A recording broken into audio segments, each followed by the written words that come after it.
Баршаңызға сәлем. Бүгін біз табада дайындалатын банан бәлішін дайындайтын боламыз. Алдымен арнама тіркеліп, лайк және қоңыраушаны басып қойыңыздар. Сұрақтарыңыз бар болса, комментарийге жазыңыздар.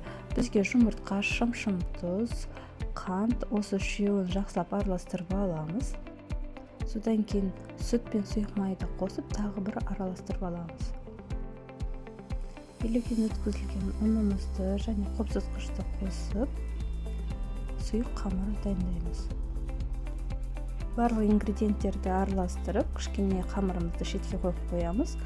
Грек жаңғағын осылай пышақпен бөлген ұнайды маған. Блендермен оның майы шығып кетуі мүмкін. Осылай ұсақтап аламыз. 2 бананымызды жіңішкелеп турап аламыз.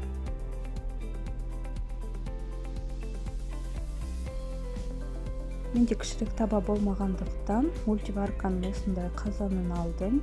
Түбін жан-жағын жақсылап сары маймен жағып шығамыз.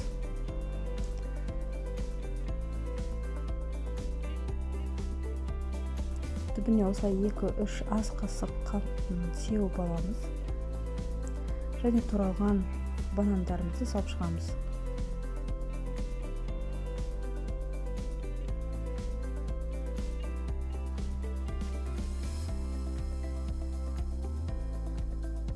Жаңағы ұсатылған грек жаңғақтарымызды ішіне сеуіп шығамыз. Қамырымызды үстіне құямыз. Отымызды баяуға қоямыз де минимальныйға, және бетін қақпақпен жауып қоямыз. 40 минут өткен соң ағаш таяқшамен тексеріп піскенін байқаймыз. Және өзіміздің ыдысымызға, тарелкамызға аударып аламыз. Міне біздің бәлішіміз дайын болды. Дәмі өте керемет, жақсы шықты. Міндетті түрде жасап көріңіздер. Бетін қалауынша әсемдеуге де болады.